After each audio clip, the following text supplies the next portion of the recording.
ಕರ್ನಾಟಕದ ಬಹುತೇಕ ದೇವಾಲಯಗಳು, ವಿಶೇಷವಾಗಿ ಬೆಟ್ಟಗುಡ್ಡಗಳ ಮೇಲೆ ಕಟ್ಟಲ್ಪಟ್ಟಿರುವ ದೇವಾಲಯಗಳು ಹಾಗೂ ಕೋಟೆ ಕೊತ್ತಲುಗಳಲ್ಲಿ ದೇವಕಣಗಿಲೆ ಮರಗಳು ಸರ್ವೇ ಸಾಮಾನ್ಯ.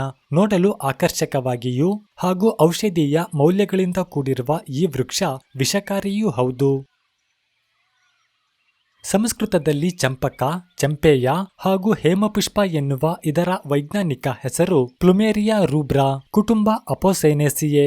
ಕನ್ನಡದಲ್ಲಿ ದೇವಕಣಗಿಲೆ, ಕಾಡು ಕಣಗಿಲೆ ಹಾಗೂ ಕಾಡು ಸಂಪಿಗೆ ಎಂದರೆ, ಹಿಂದಿಯಲ್ಲಿ ಗಲೈಂಚಿ ಹಾಗೂ ಗುಲಾಚೀನ್, ಆಂಗ್ಲ ಭಾಷೆಯಲ್ಲಿ ಫ್ರಾಂಗಿಪಾನಿ, ಪ್ಲುಮೇರಿಯಾ, ಟೆಂಪಲ್ ಟ್ರೀ ಹಾಗೂ ಪಗೋಡಾ ಟ್ರೀ ಎನ್ನಲಾಗಿದೆ. ದೇವಕಣಗಿಲೆ ವೃಕ್ಷವು ಉಷ್ಣವಲಯದ ಕಾಡುಗಳಲ್ಲಿ, ಬಂಡೆಗಳಿಂದ ಕೂಡಿದ ಬೆಟ್ಟಗುಡ್ಡಗಳಲ್ಲಿ ಹಾಗೂ ಕೋಟೆ ಕೊತ್ತಲುಗಳ ದೇವಾಲಯಗಳ ಅಕ್ಕಪಕ್ಕದಲ್ಲಿ ಬೆಳೆಯುವ ವೃಕ್ಷವಾಗಿದ್ದು, ಕೆಲವೊಂದು ಉದ್ಯಾನಗಳಲ್ಲಿಯೂ ಕೂಡ ಈ ವೃಕ್ಷವನ್ನ ಬೆಳೆಯಲಾಗುತ್ತದೆ. ಈ ವೃಕ್ಷದ ಮೂಲ ಮೆಕ್ಸಿಕೋ ಹಾಗೂ ಮಧ್ಯ ಅಮೆರಿಕ ಆಗಿದ್ದು, ಭಾರತ ಸೇರಿದಂತೆ ಬಹುತೇಕ ವಿಶ್ವಾದ್ಯಂತ ಕಾಣಬಹುದು.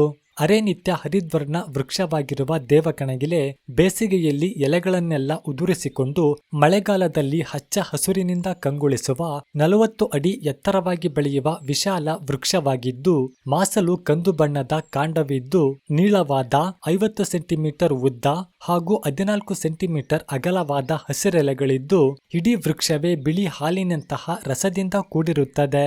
ನಕ್ಷತ್ರಾಕಾರದ ಹಳದಿ ಮಿಶ್ರಿತ ಬಿಳಿ ಬಣ್ಣದ ಸುಗಂಧ ಭರಿತವಾದ ಹೂಗಳಿದ್ದು, ನೀಳವಾದ ಹಸಿರು ಬಣ್ಣದ ಕಾಯಿಗಳಿರುತ್ತವೆ. ಈ ವೃಕ್ಷದಲ್ಲಿ ಬಿಳಿ ಹಾಗೂ ಗುಲಾಬಿ ಬಣ್ಣದ ಹೂವಿನ 2 ವಿಧಗಳನ್ನ ಕಾಣಬಹುದು.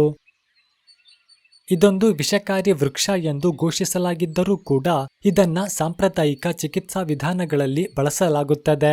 ಮರದ ಕಾಂಡದ ರಸವನ್ನ ಕಣಜದಂತಹ ಕೀಟಗಳು ಕಚ್ಚಿದಾಗ ಲೇಪಿಸಲಾಗುತ್ತದೆ. ಕೆಲವು ಪ್ರದೇಶಗಳಲ್ಲಿ ಚರ್ಮವ್ಯಾಧಿ ಹಾಗೂ ಸಂಧಿವಾತಕ್ಕೂ ಕೂಡ ಈ ರಸವನ್ನ ಬಳಸಲಾಗುತ್ತದೆಯಾದರೂ ಈ ಹಾಲು ವಿಷಕಾರಿಯಾಗಿದ್ದು ಆಂತರಿಕವಾಗಿ ಸೇವಿಸದಿರಲು ಸೂಚಿಸಲಾಗಿದೆ. ಕೆಲವರಿಗೆ ಚರ್ಮಕ್ಕೆ ತಾಗಿದರೂ ಕೂಡ ತುರಿಕೆ ಉಂಟಾಗಬಹುದು ಎನ್ನಲಾಗಿದೆ.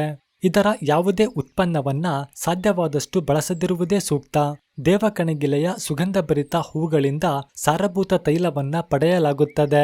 ಈ ತೈಲವನ್ನ ಅರೋಮಾ ಥೆರಪಿಯಲ್ಲಿ ಬಳಸಲಾಗುತ್ತದೆ.